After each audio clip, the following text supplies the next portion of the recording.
And good morning. Hey, welcome to Breakthrough Walls. I'm Ken Walls. I'm your host, and I have a really good buddy of mine on today. This guy, wait till you guys, you're not going to believe this dude. I mean, he is off the hook cool. You'll see. I want to welcome my good friend Diivory Edgecomb to the show. Diivory, welcome. Thank you, man. Welcome, everybody, and thanks for having me, Ken.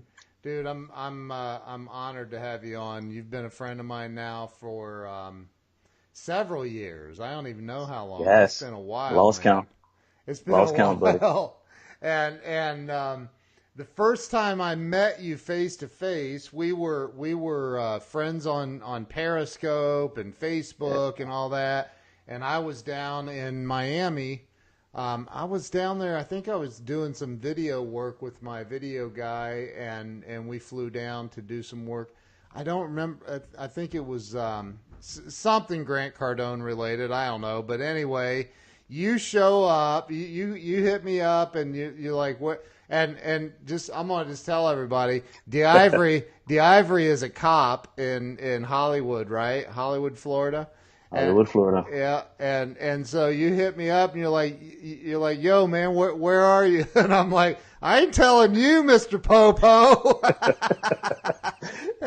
Anyway, so you show up to my hotel room with a box of cigars, man, and cutters and all kind, like it was cool, man. I was like, this dude is he's a cool cat.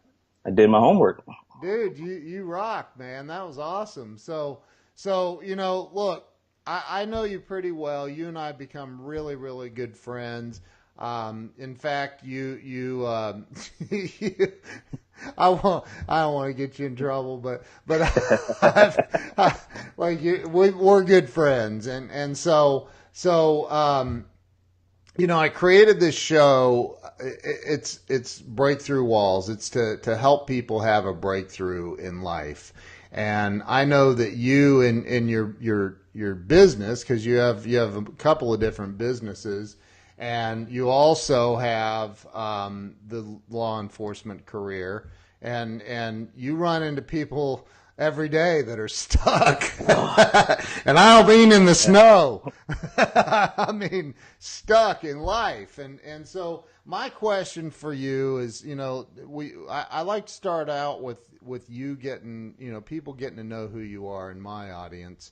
And so why don't you tell everybody where you were born and raised and a little bit about yourself? Well, basically, I was raised in Miami, Florida, and a lot of obscurity and a lot of things going on. Things I didn't understand at the time when I was younger. And the more I progressed, the more I got older, I realized, like, dang, like, I made it out of that and really never gave myself credit for it. So basically, down here in Miami, there's a city called Carroll City, which is now called Miami Gardens. That's where I grew up. And growing up there was kind of rough because everything there was all sports, athletic related, or, fast cars, getting money, things like that.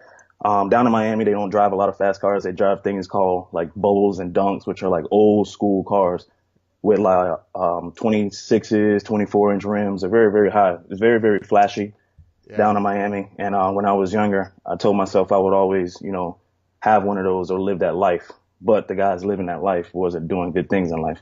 So it kind of clashed with everything I wanted to do. I was told, raised like growing up, that football would be my way out.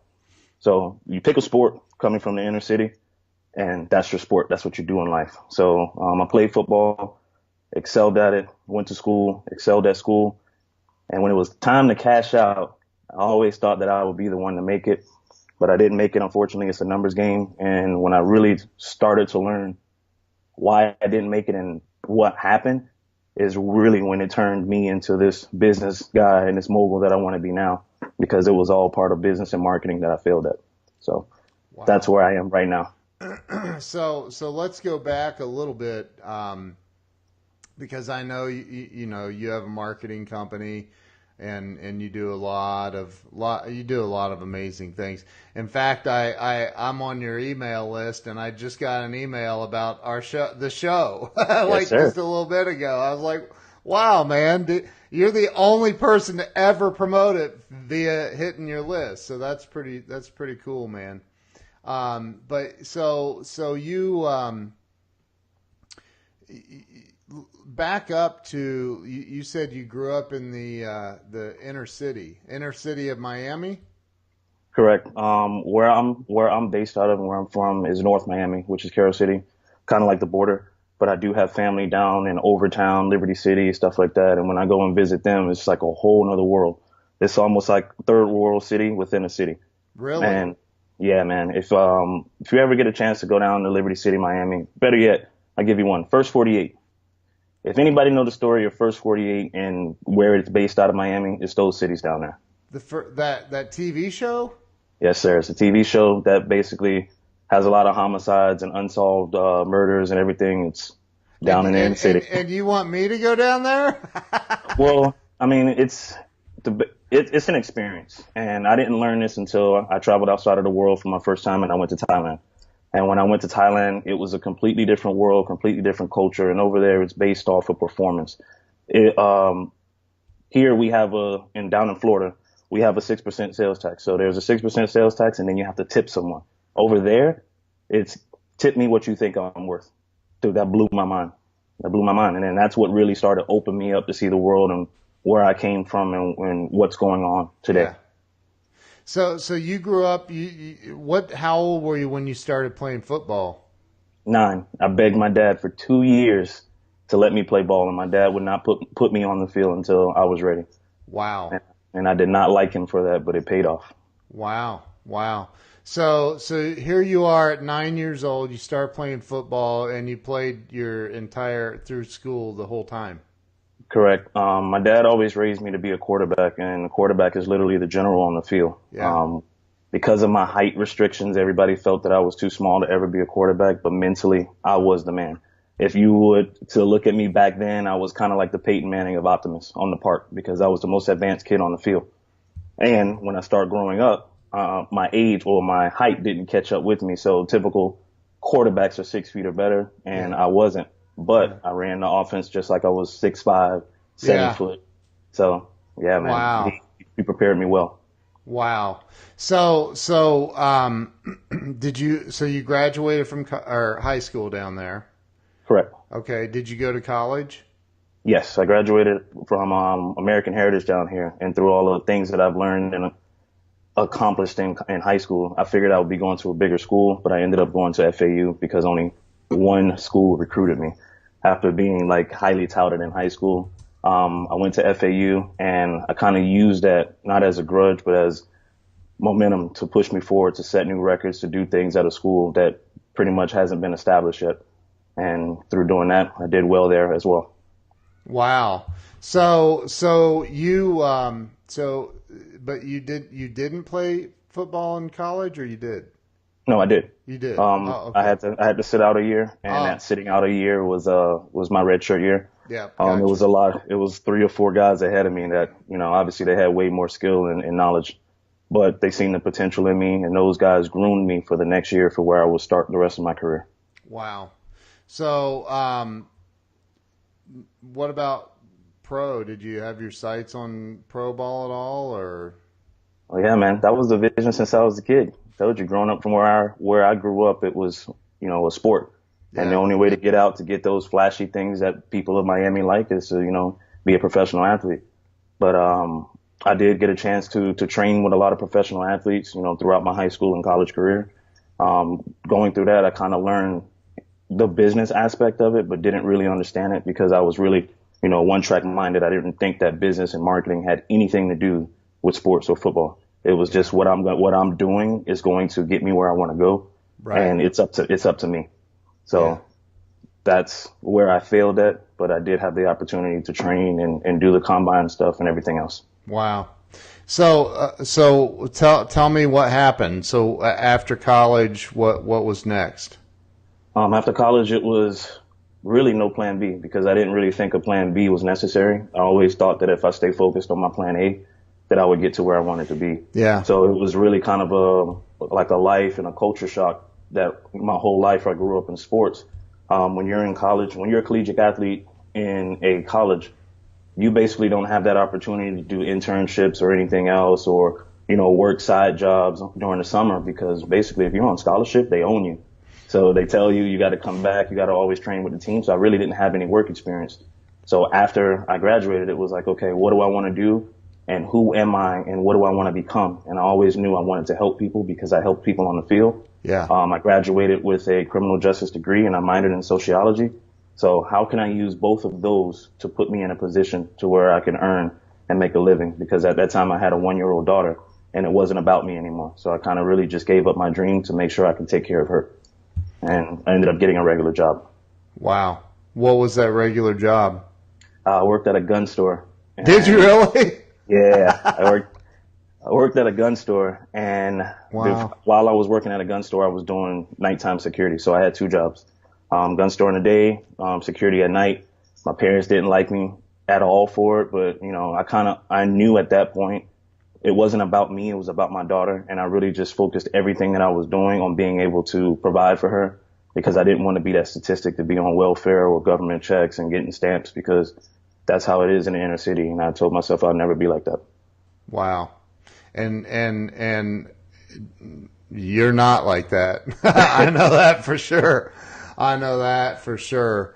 So the, somebody's on here telling me to respond with more than wow. Okay, maybe she wants to do the interview.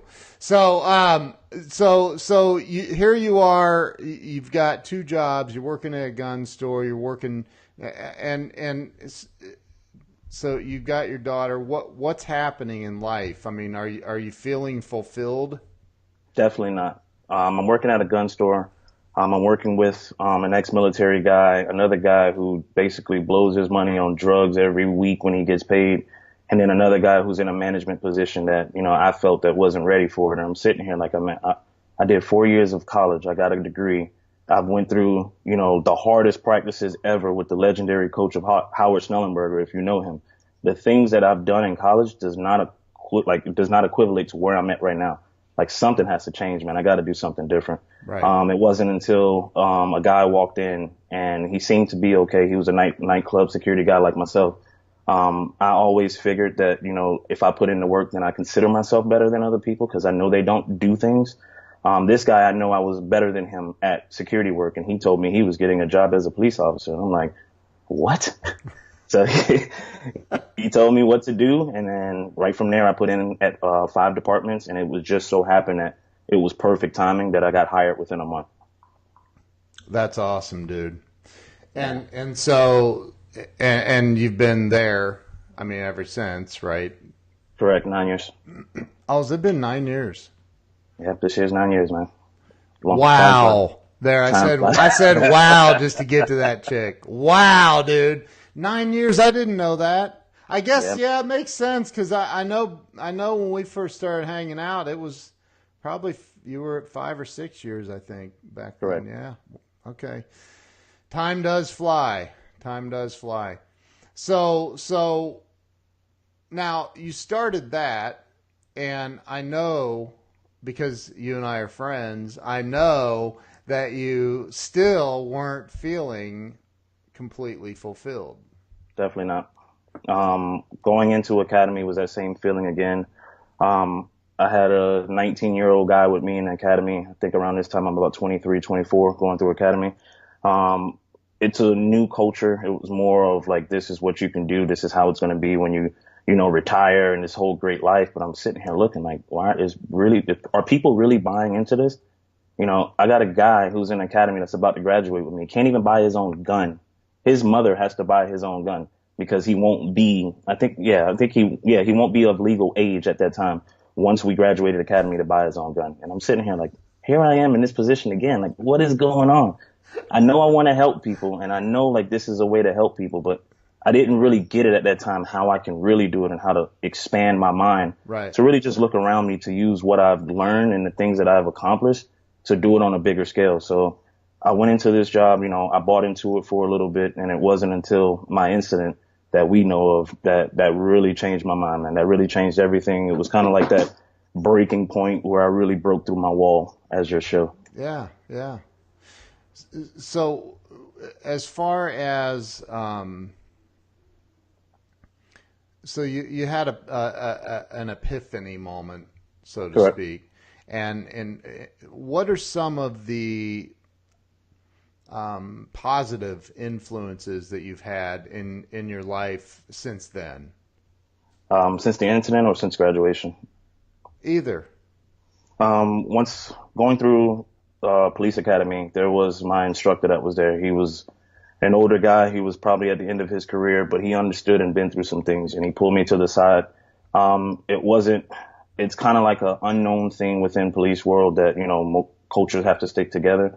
Well, still in police work, black people are still a minority. So he basically put me on the up and up and told me like if I don't do this and I don't do that, it's going to be more likely for me to lose my job and lose my career because I explained to him how I felt and why I'm here for my daughter, for my family. He was like, yeah, well, this is what you don't do to jeopardize that. And this is what you do to make a difference and an impact. And going in, he was my biggest influence, and my dad and my parents have always been my influence because they've always shown me where we came from and how they did their best in their eyes and their work and their actions to keep us away from that. Right. So, between my parents and people like my academy instructor and some other friends that was around me at the time, I tried to stay level, stay grounded. And the incidents that I failed at, I always use that as a measuring point to never, one, get a big head, and two, remember where you came from so that you never go and or get into that incident Right. again. So, And that's one of the things I love about you, man. You are a I mean, you're just real. You do stay humble. Like, I remember you came over to my house out in Las Vegas when we were out there, but I drove to the other side of the state. It felt like to pick you up at some yeah, conference, right? And I correct. don't even know. I waited forever out there. I got security guards eyeballing me, but like, you That yeah, was I'm fun. sorry. There's some you gotta go back and look at the stream later on Facebook. But so anyway, so and that's one of the things about you is you're just real. You're humble. You're just a good guy. But one of the things about you is I know that you're always reaching for the next rung. You're always doing everything that you can to grow and become better. And what are some of those Correct. things that you've done over the last few years to grow and expand yourself? Basically, when I went through my incident, it was a real eye opener. And your question right now is the same thing that I asked myself. What am I doing? How have I gotten to this state? And how can I excel myself to get out of the mental breakdown that I was in? And it was basically that I wrote my book, and my book became my playbook to get myself out of it because this is the things that I've always done. And if I can repeat the process, I will always continue to excel and move forward. So basically, this is how I evolved into business as well, because I kind of looked at my life as a business. Every maybe 2 weeks or 3 weeks or so, and I know I dedicate every Sunday to really just have a week review. Yeah. I would always sit back and look at myself and like, what have I done? What can I repeat? What do I need to cut out? Things like that. And once I did that, I started looking at the things that will make me really successful and why, and the things that happen in those gaps of what I was missing. So every time I have one of those, people call it come to Jesus moments, I really say like, dude, who am I? Like, what am I becoming? I go back to my book, I write everything down. And then the next day I just take massive actions on the things that I said that I need to do and the things that I need to keep doing and, try to reach out to more people. It was because of my actions. I actually reached out to you. I mean, I kind of stalked you for a little bit and then I kind of stalked you until I was able to, actually get your attention and get a hold of you to show you like, hey, I know there's a lot of crazy people out, but look, this is me. This is who I am. And Yeah. like, hey, if you didn't accept that at that moment, then hey, move on and find the next person. Right. But keep doing that over and over and over and over again gives you like this interior feeling of like, hey, I know who I'm becoming. I know that I might not be who I want to be right now, but it's possible because look at what I did in the past. And if I can continue to do that, that just sets the parameters and sets the bar higher and higher and higher. And if I can do that, anybody can do that. That as you already know, you're one of my favorite people on the planet, and that's what I love about you is because you and I've had some long, in-depth conversations about Yes, sir. things in life, and I've watched you, man. Like you really go take a look in the mirror and you try to figure out how to improve all the time. And that's one of the things I love about you, man. So when, along your journey, you, like we said earlier, you run into people that are stuck. Right. This is about your opinion. What in your opinion, what do you think the top one or two things are that are keeping people stuck where they are and they're not growing? I'll give you three. Okay. Basic, simple: knowledge, information, and understanding. Simple. Most people don't have the knowledge, and they don't have the knowledge to understand where they are or what they're doing. And even if they have knowledge, they don't understand to dissect the actual information. It's a lot of information. It's a lot of things out in the world. People don't know how to take something with a grain of salt and how to take something and run with it. And that evolves into actual understanding, because if you understand, one, the information, and two, have the knowledge to dissect the information, your understanding will be on a completely different level, and it will tell you how to maneuver and what to do from the information that you're actually obtaining. So just those three basic things right there, I see every day when I go into my police world that people just don't understand. And I thought that was just on that aspect of it. When I started in business, I was a realtor at first, and you are force fed information and you believe that you have to do exactly what they're telling you. But then when you realize it from a big business perspective, you're only doing that for them. You're not really doing it for yourself. So the moment I start evolving in those three categories, things completely freaking change. And when I look at everybody, I tell them those basic three core examples before I give you anything else: knowledge, information, and understanding. And that holds a lot of people back. I believe you're right. I believe you're right. So the ones that again, you see all walks of life, especially in the police work. I mean, I don't want to make this, because I know that you're way, way, way more than just a police officer. You're a businessman, and you do a lot of great things. But you see people stuck not just in life that may be getting incarcerated or whatever, but you see people stuck that are in business. Yes, definitely. Right? Definitely. Within those three facets, it's a whole bunch of elements that made you become you, who you are now. And nobody really understands who they are and maybe who they're becoming.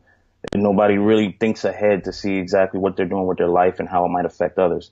So when I run into people in my police world, these people are just stuck in their own worlds. It's just them. Everybody's selfish. Everybody has that selfish gene. But a lot of people activate it a little bit more. Well, actually, way more than I ever do. And that's one thing that makes me mad, because why are you so stuck in yourself when, I can go into a domestic situation. You might be having an argument with your husband or your boyfriend, but who does that affect? You got a kid there with you. That affects him more than it affects you. And then whatever else is going on in any other kind of crazy calls that I run into, most people are selfish and they don't understand how this is affecting them and what they can really do to get themselves out. But they'll cry and complain to a police officer like I'm supposed to feel bad for them. And how am I supposed to help them when, hey, you have the ability to help yourself? But nobody wants to do that. They want help from others, or they want to be given, the world that we live in right now is the instant gratification. I want to help me now. Yeah. Well, hey, the real success and the real, feeling of fulfillment is doing it yourself. Most people don't get that. You are correct, man. You're correct. So what are some of the things that you do to help? I mean, again, outside of police work, you have your marketing business. Now, are you still doing real estate? Correct. Well, I do more private real estate now. I help people here and there that I know who really need help, and I don't want to pass them off because I know I can take care of them better than anybody else. And you're doing some investment real estate, aren't you, or no? Correct. Private investing. Okay. But what are some of the things that you do to help businesses? Typically, from a business standpoint, when I first started, marketing was my thing. I love marketing. I love thinking outside of the box. I love finding new ways to get people successful or get them on their journey. So when I started marketing, it was really getting more leads for people. How can I get them more leads? Every business needs that. Right. I started understanding that once I was generating a constant flow of leads for people, they couldn't handle them. They had no backbone. They had no structure. And I was getting blamed for that. I never really took their business on as a business. I just did what they needed at that time or what I thought they needed. Right. And at the end of the day, they need more than just leads. They need to understand how to operate their business, how to be able to sustain leads, how to have a workflow of things that's going on. So that evolved into business consulting. So now, from a business and marketing consulting standpoint, this is what I do. I go in and I look at your business. I say, hey, let's get a 30,000 foot overview of your business and let's see where you really, really need. And if it's something that they really need that I can't handle, I farm them out to the person who I know I can through all of my connections. And that's really how I help them, because I might not be able to help a lot of people, but I help the people that I can. And the ones that I can't, I make sure they get the proper help that they need. Dude, like you're one of the most helpful people I know. I in fact, aren't you friends with a celebrity or two? I mean, I only try to be like you. So I try to meet as many as possible, friend as many as possible, and show them exactly my value and my worth, and help them as much as I can, because we're all just people at the end of the day. It's a true story. It's a very true story. So, and I feel like, and again, I may be a little flustered because this woman on here was attacking me. You can't see the comments, but I'm like, whoa. But I think that I want to get more out of you, but you're doing. Let's get it. You're a police officer. You're staying guarded on me a little bit. No, I'm kidding. So, what are some things that people don't know about you that they should know? Well, so a lot of people don't know that I wrote a book, and that book was an Amazon best-selling book. That it's, like I said, it's my playbook to help you get unstuck. Pretty much, it helps you get from your failures to your successes and how to cut those gaps down so that you have constant more success. People don't know that. People don't know that I help businesses get a constant flow of leads in their business, no matter what business they're in. I've been helping people from medical to startups to anything. One of my most recent ones and I'm proud of is a guy that I went to school with. He had an idea. He bought it to me, and I set him up to set basically like a SaaS program. He created his program to help kids in our position that were high school prospects that don't know anything, going to the next level. And now he retired himself after 9 months of us putting together a plan, us executing the plan, the follow up, tweaking his marketing, everything else. He's retired himself from an already 6-figure job. Wow. That right there blew my mind. I tell everybody about that because that's one of my most proudest moments, and especially because it's a guy that I went through a lot with in college, and he retired himself and he's fully running that. Wow. I also go into people's businesses and give them a startup plan, just like I did for him. Help them with just business aspect. You don't want the marketing? Great. Let's help build your business. Let's help build a brand so we can grow it, explode it, and have constant growth, because what's the point of being in business if you're not going to grow? Right. People don't know that I don't have that title of a life coach, but through all of the things that I've been through with my training on the police side and my personal development on my personal side, I can pretty much talk to anybody and listen to where you are and tell you where to go. Yeah. So that little key thing right there is how I'm able to be successful in just business consulting or business marketing or anything else that I do. Affiliate marketing, email marketing. Marketing is fun, and I became obsessed with it because it's what I failed at to not get me to where I wanted to be. So if someone has that obsession and that passion, and if you're obsessed with something, you got to succeed. Yeah. You got to succeed. It's true. It's true. So, with the I guess, and I'm sorry, I am a little flustered. Like I said, the woman is anyway. So I blocked her. So whatever. Come on now. But the if somebody came to you and I ask every guest this question. Mhm. If somebody came to you and they said, "Man, I'm stuck. My electric's getting shut off tomorrow. I'm in the process of being evicted. I don't know what to do. I don't know which way to turn." What would you say to that person to help them in that moment? There's a lot of cliches out there, but what would you say, like, to help them get through that moment and move on to the next? I would first ask them, who are they? Who are you? Because at this time, if I'm approaching them and we're face to face, you're telling me, you're projecting to me somebody that's lesser of who you are. Right. Most people don't understand, you know, when they get into something, they're not really themselves. They're talking problems instead of thinking a solution. So instead of telling me what your problems are, let's think of solutions of how we're going to get out.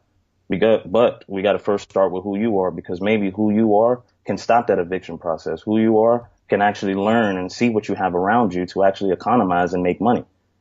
It's a lot of things that it just starts with you. So when we figure out who you are, now I can kind of look and see what you have in place and what we can do right now to make you money, whether it's within the next hour, whether it's within the next week, and understand the processes of what's happening around you. An eviction is a process. It's not happening tomorrow. You know, Right. rent is a process. It's not happening. If you have to pay a late fee, talk yourself into a late fee, and that just buys you more time to figure out more money. And there's money everywhere. There's money around you. When you see cars driving by, that's money. People Yep. don't see that. If you start thinking solution based instead of thinking problems, you can really think yourself out of anything. And I learned this coming from a position where I was going to kill myself, like in my position. I probably wouldn't have been here to do that interview do this interview if I didn't understand that I need to stop being a problem and be the cause of solutions. I was a cause of problems and really thinking myself in a hole. And that was never me. That was never me. And it went against me because I'm never this negative person, and what happened and what caused it. So the moment I was able to come up out of that, it helped me better in police work, because when I deal with mentally ill people, I really understand where they're coming from, but they thought themselves into that position. Whether it's a chemical imbalance or something's really wrong with them, everything starts with a thought. And then from the thought comes the action. So if I can get you to think, after that, I can get you to take action. Dude, you're like we're getting some great comments. People are loving you, man, and I knew they would because you're like, dude. I was in Miami for another event, and Diivory shows up in his police car and has coffee for me. Like, dude, I'm like, dude, what? Like, you were on a little break or something there. Like, I could like you're one of the coolest people I know, and I know that I've had those moments where I'm feeling stressed out, and I know I can call you anytime, man, and we just talk. We just talk, and you Yeah, always help me see the brighter picture. it's always a conversation, man. Like I said, from thought comes action, and it's not who you are right now, it's who you're becoming. So when you find out who you're becoming, you're every day, no matter what you're going through, whether you're down and out or you're up and high, you know that who you're becoming is that person. So every day is a fun day to live, a fun day to do whatever you have to do, and all of that other stuff, time management, all of that comes into part. Every day, wake up, live your life. Yep. Wake up, live your life, because there's somebody that died yesterday that can't be you today. That's And right, dude. Terrence and I see that Freeman's too. on here. Terrence Freeman's on here. He says, "No donuts, KW." What's that supposed to mean, man? uh, so cliche. Not all cops eat donuts. That is so I love it funny, though. I man. love it. What's the name of your book? Tell everybody the name of your book. The name of my book is Bridging the Gaps, helping you bridge your successes to failures. So that's basically that book. You can find it on Amazon. I'm actually rebuilding my website to match what I do and who I am. You can find it on my website there. It's just my name, diivoryedgecomb.com.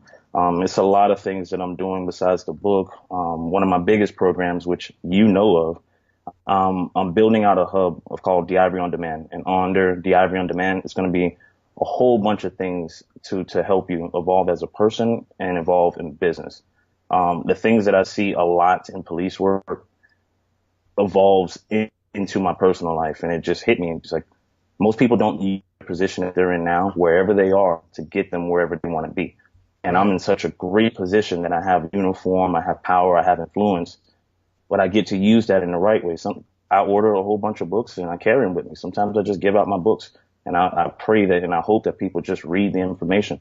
And sometimes the people who do actually change, call the station, ask for me to come to their house, and then they tell me the things that they had went through, the breakthroughs that they had. So I know the book was just like a first platform that I really didn't understand.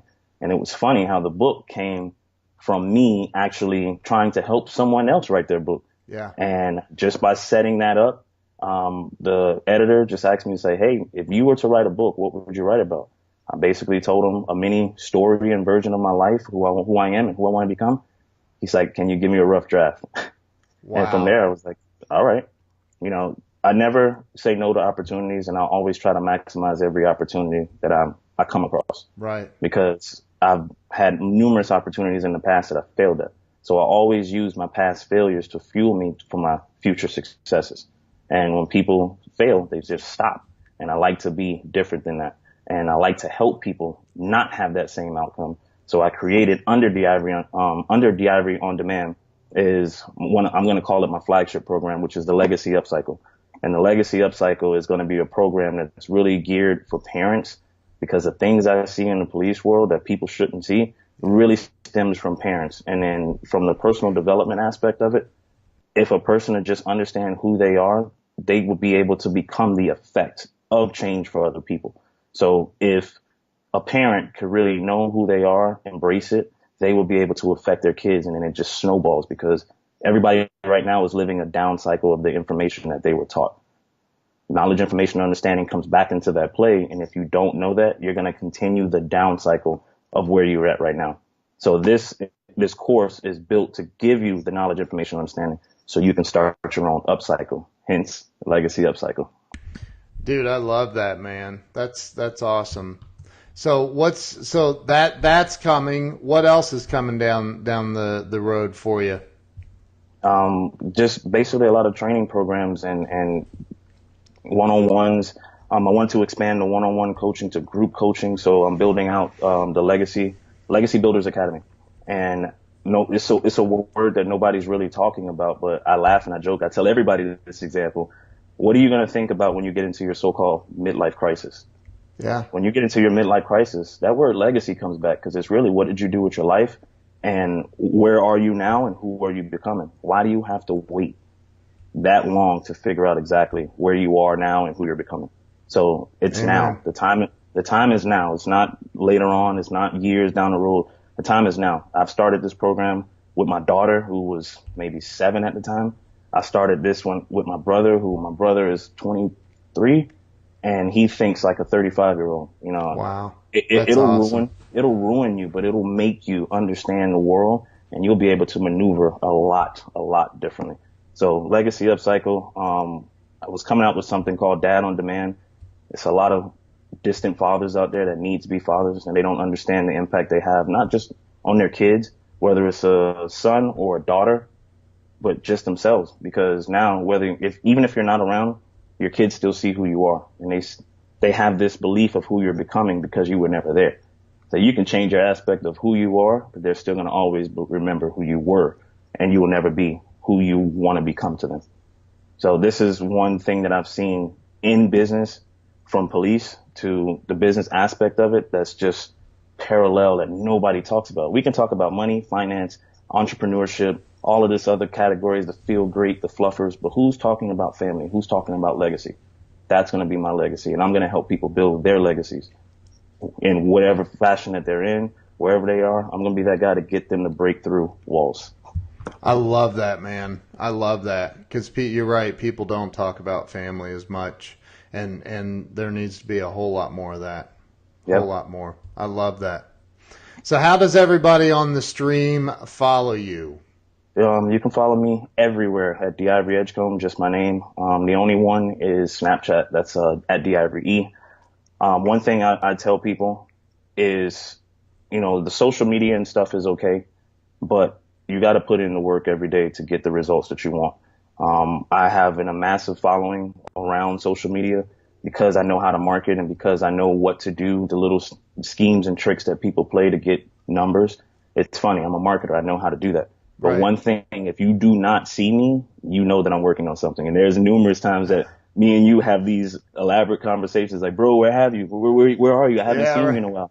But you know what I'm building on the back end. And Yeah. I focus on that because I want to put everything that I have. I want to make the content, amazing. I want people to get results. And it takes focus. It takes time. It takes energy to do that when most people are just looking on social media to see the life that you have. But everybody should be living a life. I, So, I agree. I agree. You're right. A lot of people are looking at everybody else's life wishing they yeah, had it. yeah, And you just got to create it. yeah. I create all the time, man. Every time I look and I look at all my analytics all the time and I see the people who unfollow me and I just laugh. I was like, they'll be back because Yeah. I can't be everywhere at all times. I have to have that deep focus.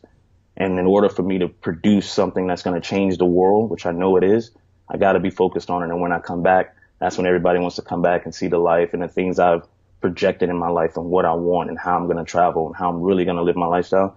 I don't want you watching me. I want you to do it with me so you can be right there next to me. I want you to be on my feed. I want to be the person that's interviewing somebody else and say like, hey, we had this connection and we did this a while. Yeah. That's what I'm built for. I love it, man. You're going to have the Diivory Edgecomb show here in a minute. Trust me, I thought about it. There's a lot of things that I want to do. Yeah. With time management is a thing, and I really just focus on the things that I can handle and focus on making the main thing. Yeah. And eventually I'll build out this massive team that can handle the things that you see a lot of celebrities do when they're just on social media. People got to understand that when you see that person, that means they've done the hard work. Now they have somebody else built out handling the things for them so they can be on social media with you. Yep. I agree, man. You're spot on. You're spot on. Is there anything else you'd like to share with my audience before we end this? Basically, I just hope everybody just understand where they are right now and understand who they're becoming. And if you're having an issue with that, then Legacy Upcycle is going to be that thing for you. And if you are a parent and you just do not know where you're going or where you are, Legacy Upcycle will be that program for you. It's going to be backed by group coaching. It's going to be backed by a community. And the Legacy Builders Academy is going to be an academy where people can just come in and be real, be authentic, and not have to worry about being judged because everybody is on their verge to building their own legacy. And you build your legacy now. It already started. It's not the decision of, okay, now I want to do it because I saw, Diivory, he talked about it. It already happened. So maybe you have to rebuild a legacy. Maybe you have to start it and maybe you have to maintain whatever it is that you're doing. But you should be doing it with help. You should have people like Ken that's willing to help you. People like me that's going to help you. Understand that where you get in this world is all networking. It's all who you have around you and the people that are forcing you to become the person you want to become. So if you're not becoming the person that you want to become, who's around you that's influenced you to keep you where you are right now? That's it, man. Follow me everywhere on Diivory. Make sure you get that book. Make sure you get the audio. It's definitely going to help you. I'd love to know exactly what you guys thought about it, if it helped you, and how I can help you guys grow. Dude, you're the only Diivory Edgecomb I've ever known. You're the only Diivory I've ever known. That's the most unique name on the planet, I think. Yeah, I love it. You're awesome, man. You're awesome. I love you like a brother, man. We're like always, my man. We were always separated at birth or something, man. You know it. And I appreciate you for having me, man. I love you, man. Dude, I appreciate you taking the time. I know you're busy, and I appreciate you taking the time. And I know that you don't talk a lot about your police work too. So I appreciate you talking about that because I'm friends with a lot of people in law enforcement, and y'all keep that stuff pretty tight. It's a journey, man. It's a journey, Yeah. and people, it's a breakthrough. People have breakthroughs all throughout life, and there are certain things that you can't talk about. Lawyers can't talk about legal stuff. Cops don't like to talk about cop stuff. And speaking of that, I created a series on YouTube called Call of the Day because I knew that people like to hear about it, but people don't know anything about it. Right. And in the future, I will be writing a book to help bridge that gap so people understand about law enforcement and just regular people, because the things that's mainstream society on TV is actually false. It's generated so that you can hate cops or hate an agenda or people throw race in there. It's never about that, man. If people just understand knowledge, information, understanding, we wouldn't have none of the problems we have today. But cops are a necessary evil because we're kind of like the babysitters of the public. So instead of me babysitting you, let me educate you. So Love it, on dude. YouTube, Diivory Edgecomb, look up the Call of the Days. Tell me how you like them. Give me more feedback. I love doing those because I don't know what people actually want to know about police work. So whatever it is, I give it to you, and I put it in as raw fashion as I can without disclosing a lot of information. Love it, dude. Love it.